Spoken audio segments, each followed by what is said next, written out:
Today we're going to talk about an issue that's going on in Colombia. Some of you may already know about it, and some of you may not. So it's important that I fill you in before you travel here. By no means am I asking you not to come to Colombia because of this.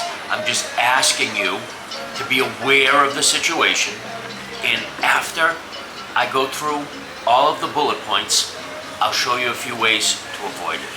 All right, now let's get into the facts. Information on Burundanga, or as the gringos call it, Scopolamine.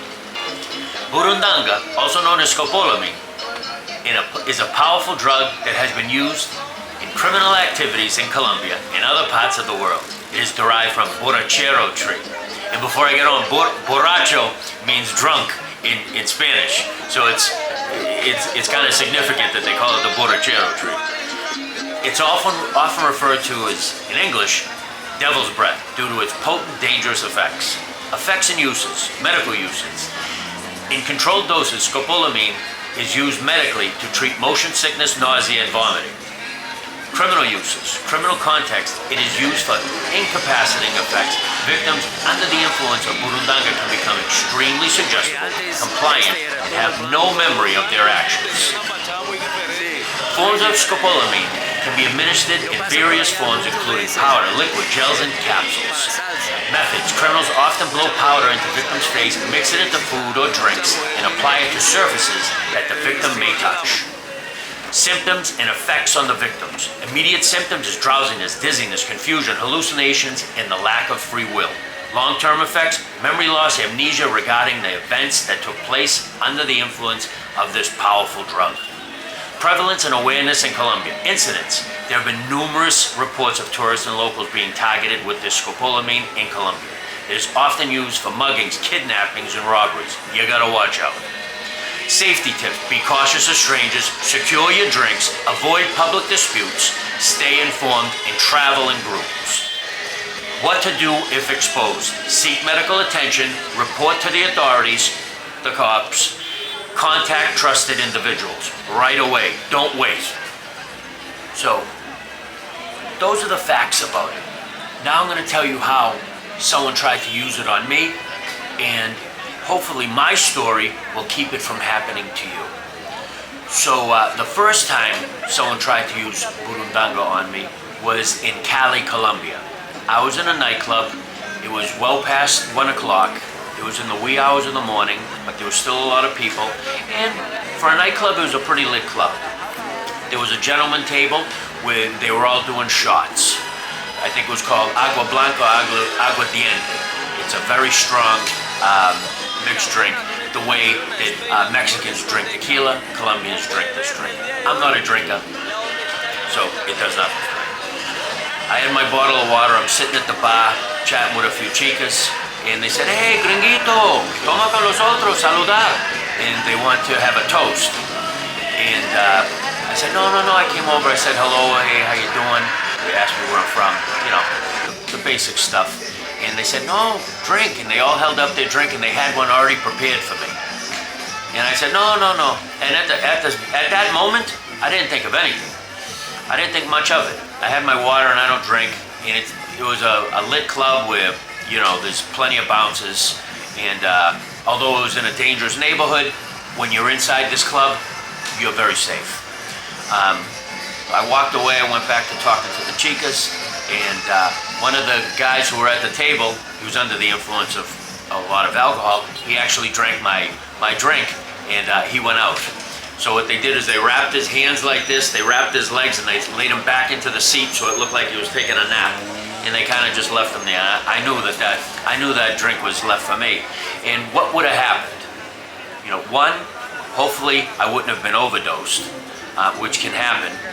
Two, they take you to your apartment or Airbnb or hotel, and they steal everything you have, soup to nuts. They're like, no, we're walking him in. He drank too much. You know, they'll get right by security without a problem. You know, this is the problem you have to deal with because, you know, they're prepared. These people, whether it may be a man or woman, they're already prepared for this and they're skilled at it. So that was the first time. The second time was around 2011, 2012 in Medellin. there's an area called Paquilleras. So I'm walking around Lleras, and on one of the side street was a guy hustling some liquor out of his trunk, and he had bottles of liquor. He said, hey, the prices were unbelievable. He probably boosted them somewhere. And he said, instead of, buying drinks for girls over there, just buy a bottle from me. I'll give you some plastic cups and you can be social in the street. You can drink, as we all know, we can drink in public in Colombia. So, why not? It was cheap. It probably broke down to like $7 American, when you did the math. And I gave me some cups, and I was walking around with little shot glasses and sharing them with people and talking. And there's a lot of ladies out in Lleras. So I handed one to one girl, and she thanked me. She drank another one, and then she says, oh, yo tengo perico. And she pulled out a little packet, and she started flicking it, but it was just a small amount of powder. It was at the very bottom. And they didn't look like the fabrication of another chemical. And it was a clear crystal, and it was just a small amount. And she's flicking it. She's going, no, have a little. And I said, no, I don't. Yo no tomo drogas. No me gusta perico. And I backed off a little. And she kept pushing the issue. And what person pushes like that? And so I kind of just backed off. I put the cap on my drink and I walked off. And I escaped that problem. But I knew what it was. Especially for that tiny amount of crystals that were just in there. And that's all you need. Just a small amount. And you're gonna be under the web. And these type of people, they have a crew with them waiting around the corner, and they're gonna grab you. They're gonna bring you right back to your place, and they're gonna rob you blind. And if you have underlying health issues, what happens if that has a negative effect with your underlying health issues? That's how you can die. What if that person drank a lot and then had the Burundanga? Then they can overdose. So you have to be very, very, very careful. When you go out in Colombia, go out with people.